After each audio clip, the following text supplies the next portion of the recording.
Assalamualaikum warahmatullahi wabarakatuh. Halo anak-anakku kelas 3 SD sedunia, apa kabar?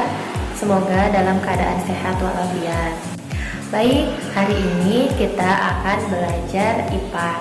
Materi pelajaran yang akan kita pelajari bersama yaitu tentang ciri-ciri makhluk hidup.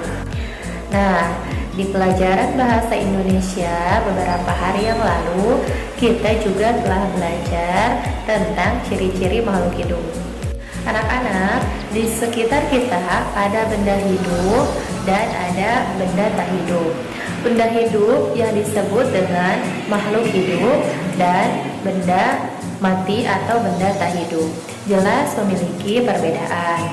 Salah satu yang menunjukkan perbedaannya yaitu seperti yang telah dijelaskan Ibu kemarin di pelajaran bahasa Indonesia, yaitu ciri-cirinya kalau makhluk hidup bergerak, kemudian bernafas, membutuhkan makan, peka terhadap rangsang, dan masih banyak lagi.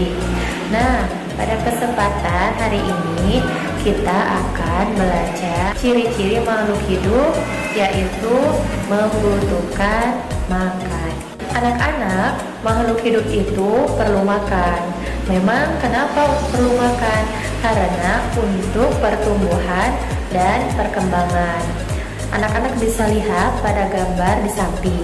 Ini adalah gambar tumbuhan yang tidak diberi makan dan tidak disiram sehingga dia mati. Maka dari itu makhluk hidup perlu makanan. Nah, sumber makanan yang didapatkan oleh manusia itu ada dari dua sumber. Yang pertama dari tumbuhan yang disebut dengan nabati, dan yang kedua itu adalah dari hewan yang disebut dengan hewani. Nah, kalau hewan dapat sumber makanan dari mana? Sama seperti manusia, hewan juga dapat sumber makanannya dari dua. Yang pertama dari tumbuhan, yang kedua dari hewan lain. Seperti contohnya singa. Singa termasuk hewan pemakan daging sehingga dia mendapatkan makanannya itu dari hewan lain. Untuk memperjelas apa makanan hewani atau apa makanan nabati, anak-anak bisa melihat pada tabel berikut ini. Nah, pada tabel ini ada makanan atau sumber makanan nabati. Di sana ada contohnya sayuran, kemudian tumbuhan, ada juga umbi-umbian. Nah, tabel yang sebelahnya ada sumber makanan dari hewan atau hewani. Contohnya seperti daging-dagingan, ikan-ikanan, ikan laut. Nah, dari sumber makanan olahan yang berasal dari hewan, contohnya ada bakso. Bakso kita dapatkan dari daging sapi. Kemudian ada sosis, kita juga didapatkan dari daging-dagingan, ada daging sapi, kemudian ada daging ayam, dan masih banyak lagi olahan makanan yang kita dapatkan dari hewan. Nah, kalau dari tumbuhan, contohnya apa? Misalkan tempe atau tahu. Nah, tempe dan tahu makanan olahan yang didapatkan dari kacang kedelai. Kemudian ada tape singkong yang didapatkan dari singkong atau tape ketan, dan masih banyak lagi makanan yang didapatkan dari tumbuhan. Silakan anak-anak kerjakan latihan soal yang ada di halaman kedua.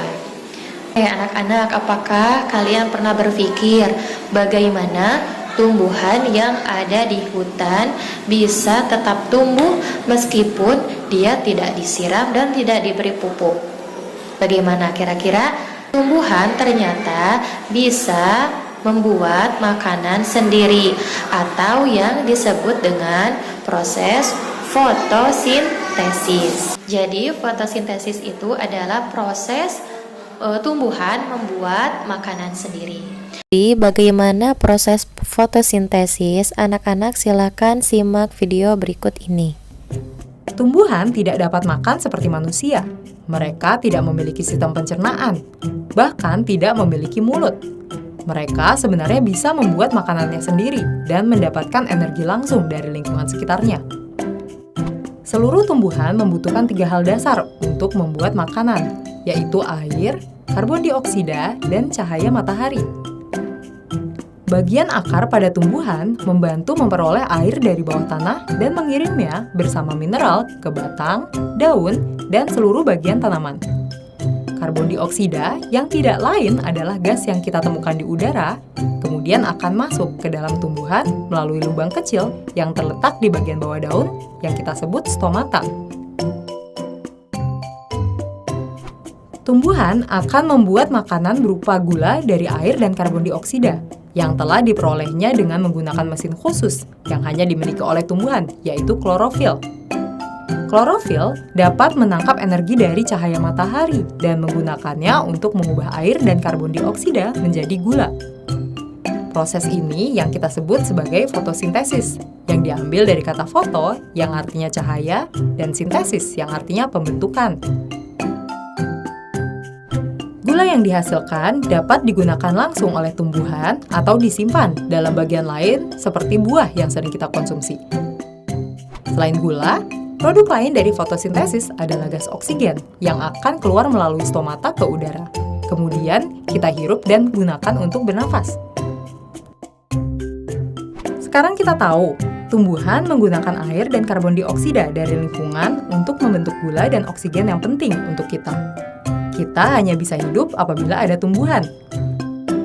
Makanan yang kita makan dan udara yang kita hirup semuanya diberikan oleh tumbuhan kepada kita. Itulah proses fotosintesis atau proses tumbuhan membuat makanan sendiri. Jadi ada 3 hal yang mendasar yang membantu tumbuhan bisa membuat makanan sendiri, yaitu air, cahaya matahari, dan oksigen. Nah, seperti itu. Anak-anak, saatnya kuis. Pertanyaan pertama, tuliskan contoh makanan olahan dari tumbuhan. Pertanyaan kedua, apa pengertian fotosintesis? Baik anak-anak, latihannya jangan lupa dikerjakan di halaman 2. Dan mungkin pelajaran IPA untuk hari ini dicukupkan sekian. Silakan kerjakan latihan soalnya dan dikumpulkan di WhatsApp seperti biasa. Oke, terima kasih anak-anak. Wassalamualaikum warahmatullahi wabarakatuh.